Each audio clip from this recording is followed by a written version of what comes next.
Hello friends, இன்றைக்கி morning என்னடா tiffin பண்ணலாம் அப்படின்னு யோசிச்சிட்டே இருக்கும்போது ஃப்ரிட்ஜை தரல கண்ணில் ஒரு புதினா கிடச்சிது.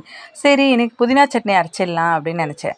நீங்கள் புதினா சட்னியை எப்படி அரைப்பீங்க? இந்த மாதிரி ஒரு வாட்டி அரைச்சி பாருங்கள், எப்படி இருக்குன்னு எனக்கு சொல்லுங்கள் கமெண்ட்டில். வாங்க என்னென்னு பார்க்கலாம். அதுக்கு புதினா எடுத்து வச்சுருக்கேன். ஒரு 5 பூண்டு, நீங்கள் பெரிய சைஸாக இருந்ததுன்னா 3 போதும். இந்த சின்ன சின்னதாக இருக்க 5 எடுத்திருக்கேன். இஞ்சி கொஞ்சம் எடுத்திருக்கேன். 3 காஞ்ச மிளகா, உளுத்தம் பருப்பு, வறுத்த வேர்க்கடலை, தேங்காய். என்னடா புதினாக்கு வேர்க்கடலை எடுத்து வச்சுருக்கேன்னு நினைக்காதீங்க. ஆனால் வேர்க்கடலை போட்டு அரைச்சி பாருங்கள், டேஸ்ட் அவ்வளோ சூப்பராக இருக்கும். ஃபஸ்ட்டு 2 ஸ்பூன் அளவுக்கு எண்ணெய் ஊற்றிட்டேன். இப்போ உளுத்தம் பருப்பு போட்டுடலாம். ஏன்னா நார்மலாக நம்ம புதினாவில் பச்சை மிளகா, இஞ்சி, பூண்டு மட்டும் போட்டு அரைச்சி செய்வோம். பட் அந்த மாதிரி செஞ்சால் எங்கள் வீட்டில் சாப்பிடவே மாட்டுறாங்க. ஆனால் இந்த டைப்பில் செஞ்சால் டேஸ்ட்டு சூப்பராக இருக்குது. நீங்கள் குழந்தைங்களுக்கும் கொடுக்கலாம். கண்டிப்பாக ட்ரை பண்ணி பாருங்கள். ஏன்னா வேர்க்கடலையும் ரொம்ப நல்லது, புதினாவும் ரொம்ப நல்லது.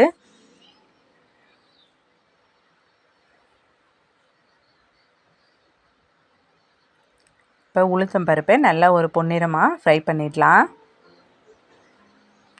இப்போ நம்ம காஞ்ச மிளகா ஆட் பண்ணிடலாம். நீங்கள் பச்சை மிளகா கூட ஆட் பண்ணலாம். பட் ஆனால் காஞ்ச மிளகா தான் நான் ஆட் பண்ணேன். பச்சை மிளகா போட்டால் பச்சையாக இருக்க போகுது, அவ்வளோதான் டிஃப்ரெண்ட். அப்புறம் இஞ்சி, பூண்டு, புதினா எல்லாத்தையும் போட்டுட்டேன். நல்லா வதக்கிடுங்க.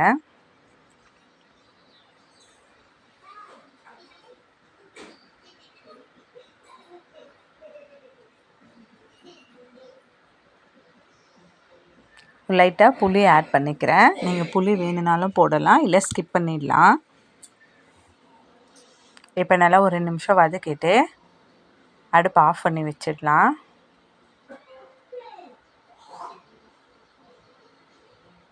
இப்போ மிக்ஸி ஜாரில் வேர்க்கடலையும் தேங்காவையும் ஆட் பண்ணிக்கலாம்.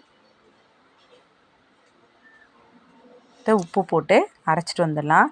பாருங்கள் எவ்வளோ சூப்பராக இருக்குது, பார்க்கவே டேஸ்ட்டும் சூப்பராக இருக்கும். கண்டிப்பாக இந்த மாதிரி நீங்கள் புதினா சட்னியை ட்ரை பண்ணுங்கள். பிடிச்சிருந்தால் ஒரு லைக் பண்ணி ஷேர் பண்ணிவிட்டு கமெண்ட் பண்ணுங்கள், சப்ஸ்கிரைப் பண்ணுங்கள். தேங்க்யூ.